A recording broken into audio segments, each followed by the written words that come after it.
semuanya. Hari ini kami berkunjung di salah satu ikon kota Medan yang bersejarah sampai sekarang ini dan menjadi tempat wisata juga loh. Istana Maimun yang bercorak Melayu ini berdiri megah di Jalan Brigjen Katamso nomor 66, Kecamatan Medan Maimun, Kota Medan, Sumatera Utara.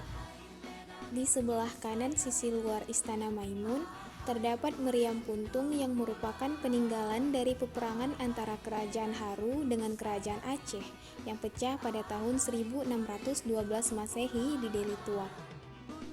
Ya, Istana Maimun. Para pengunjung dikenakan tarif tiket masuk seharga Rp10.000. Lampu-lampu gantung didatangkan dari Prancis, sementara perabot istana didatangkan dari Belanda dan Inggris. Istana Maimun memadukan gaya arsitektur lintas budaya seperti Eropa dan Persia. Nama Maimun sendiri diambil dari nama permaisuri sultan yang bernama Siti Maimunah. Kata Maimun berasal dari bahasa Arab yang berarti berkah dan menjadi bukti cinta sultan kepada permaisurinya. Di balik kemegahan Istana Maimun, terdapat sosok tentara Belanda yang menjadi arsiteknya. Arsitek Istana Maimun bernama Theodor van Eck. Di tengah sisi ruang utama istana, terdapat pelaminan Melayu yang memiliki ciri khas berwarna kuning. Istana Maimun didominasi warna kuning yang menggambarkan kenikdayaan Kesultanan Melayu pada saat itu. Istana Maimun dibangun pada tahun 1888 dan selesai pada tahun 1891. Selain dijadikan sebagai tempat wisata, Istana Maimun juga sudah masuk dalam cagar budaya loh. Dalam istana juga dipajang dalam etalase kaca baju asli yang pernah dipakai Sultan Delhi dan senjata-senjata. Juga terdapat beberapa koleksi seperangkat alat makan dari Mesir dan beberapa koleksi perhiasan. Di sebelah kiri terdapat bendera yang berbeda-beda yang merupakan wilayah cakupan istana pada saat dulu. Sangat disayangkan, para pedagang menjual oleh-oleh dan jasa sewa kostum tepat berada di dalam istana, yang dapat menutupi nilai bersejarah dari Istana Maimun itu sendiri. Sekian dari penjelasan tempat bersejarah Istana Maimun. Bagaimana? Apakah kalian tertarik ingin kembali berkunjung ke sana? Masjid Raya Al-Mashun merupakan salah satu ikon dari kota Medan. Terletak di Jalan Sisingamangaraja, Medan. Masjid ini adalah saksi sejarah kebesaran Kesultanan Melayu Delhi.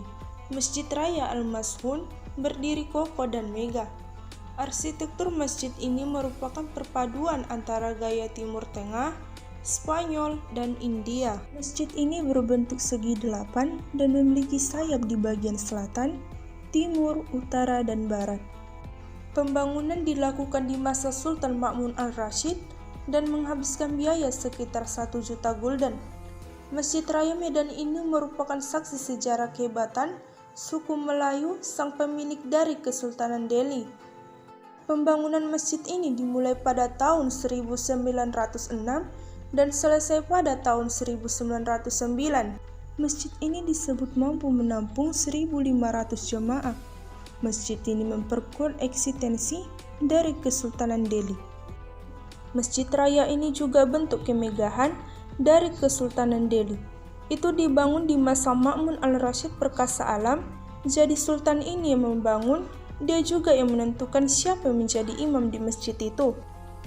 Masjid Raya sudah menjadi kebanggaan masyarakat kota Medan. Secara umum, bukan hanya masyarakat Melayu, masjid ini merupakan peninggalan dari zaman penjajahan Belanda. Dalam konteks hari ini, Masjid Raya sudah masjid milik masyarakat kota Medan, masjid peninggalan dari zaman kolonial yang hingga kini masih ada di kota Medan. Halo guys, selanjutnya kita ke Museum Negeri Sumatera Utara. Museum ini terletak di Jalan HM Joni nomor 15 Medan.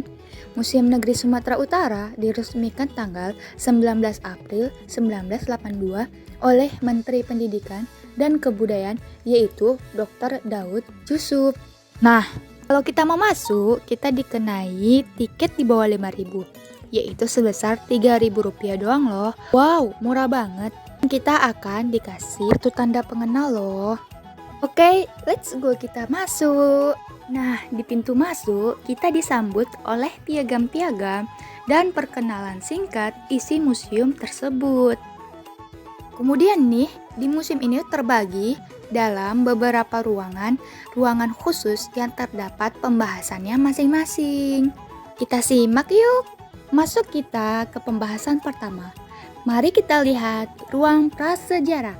Di sini dikupas tentang awal mula manusia berkembang yang berawal dari zaman berburu, zaman meramu, dan menanam.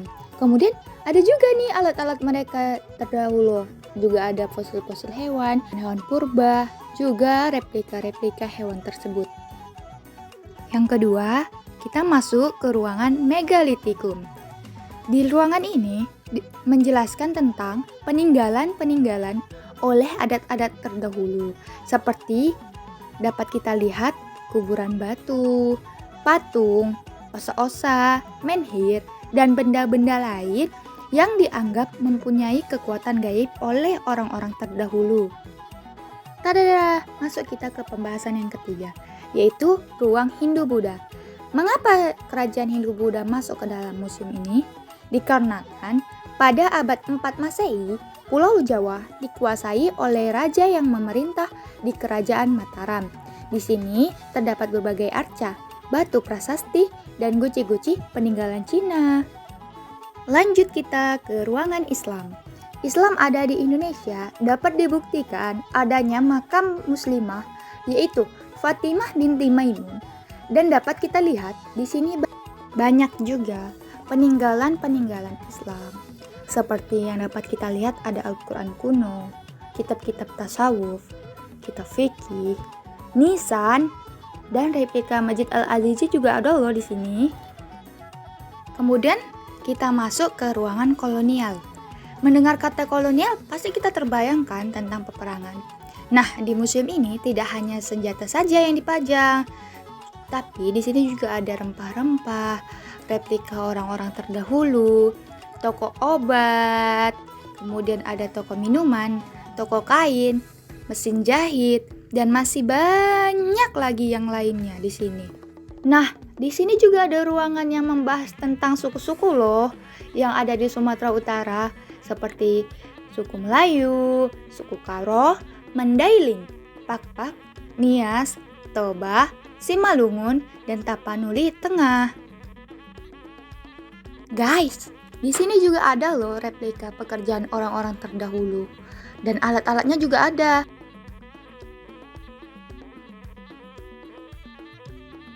Peninggalannya pun berbagai macam loh, seperti kain, alat ritual, piring-piring, dan keranjang. Di museum ini teman-teman juga ada loh arca-arca peninggalan Thailand. Dan asal kalian tahu, koran pertama kali dicetak di Medan loh. Nah, dapat dilihat juga ya teman-teman, alat yang digunakan sudah cukup canggih untuk di zaman itu. Kita bahas sedikit tentang peperangan yuk. Mari kita flashback ke masa lalu. Nah, pada kita tahu penyebab terjadinya peperangan itu karena kayanya Indonesia akan rempah-rempah seperti kemiri, daun sirih, dan gambir. Yang terakhir nih, hello people, yaitu ruangan gubernur. Tada! Di sini dipajang foto gubernur pertama dimulai dari Bapak Sultan Muhammad Amin Nasution dan yang terakhir yaitu Bapak Edi Rahmayadi. Nah teman-teman, gak terasa ya pembahasan kita sudah selesai. Buat teman-teman, mari kita sering-sering ke museum dan melihat peninggalan-peninggalan sejarah kota Sumatera Utara ini. Selanjutnya kita ke perpustakaan daerah Sumatera Utara. Gedung Dinas Perpustakaan dan Arsip Provinsi Sumatera Utara, biasa dikenal dengan Pusda, merupakan salah satu perpustakaan terkenal di Kota Medan. Perpustakaan Daerah Sumatera Utara merupakan salah satu tempat yang disediakan oleh pemerintah untuk menjadi fasilitas umum bagi masyarakat yang menyediakan berbagai macam buku untuk dibaca dan dipinjam. Di perpustakaan ini, para pengunjung juga dapat menikmati fasilitas seperti gazebo, musola, toilet, parkiran, bus perpustakaan keliling, serta disediakan loker untuk media penyimpanan baik tas maupun barang berharga si pengunjung selama di perpustakaan. Perpustakaan ini terletak di Jalan Brigjen Katamso, nomor 45, Kecamatan Medan Maimun, Kota Medan, Sumatera Utara. Perpustakaan Daerah Sumatera Utara diresmikan pada tanggal 15 April 2018 oleh Gubernur Sumatera Utara Dr. Insinyur Haji Tengku Edi Nuradi. Memasuki lantai 1 bangunan, kita akan dijumpai dengan ruang yang digunakan sebagai administrasi bagi pengunjung dan pegawai perpustakaan. Di lantai 1 terdapat ruang digital, ruang referensi, dan ruang layanan anak yang berisi tempat area bermain dan membaca bagi anak TK ataupun balita.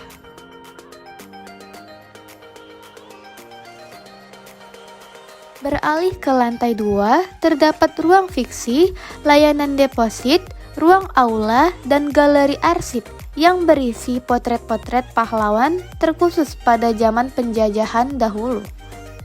Berlanjut ke lantai 3, kita akan menemui area bacaan umum yang menyediakan lebih dari 20.000 buku bacaan bagi semua kalangan usia dengan berbagai kebutuhan. Di dalam perpustakaan ini terdapat banyak macam buku seperti politik, bahasa, sains, ilmu terapan dan teknologi, biografi dan sejarah, koleksi remaja, dan agama. Keberadaan pusda ini membawa dampak positif bagi masyarakat. Terutama banyak buku yang disediakan mampu menumbuhkan rasa ingin tahu dan membaca bagi anak-anak maupun dewasa. Orang-orang yang rajin membaca bagaikan sedang melihat masa lalu dan masa depan, hadir di setiap sejarah dan hadir di setiap imajinasi orang-orang yang hebat. Taman Makam Pahlawan Bukit Barisan Medan. Taman Makam Pahlawan Bukit Barisan ini terletak di Jalan Sisingamangaraja, Kelurahan Pasar Merah, Kecamatan Medan Kota, Kota Medan. Untuk makam pahlawan sendiri merupakan tempat atau lokasi untuk memakamkan pahlawan yang mendapat bintang gerilya dan wafat setelah pensiun. Dan peresmiannya ditandatangani oleh Menteri Sosial yang bernama Intan Sueno dan serta Pakdam 1 Bukit Barisan Ari J. Kumaat.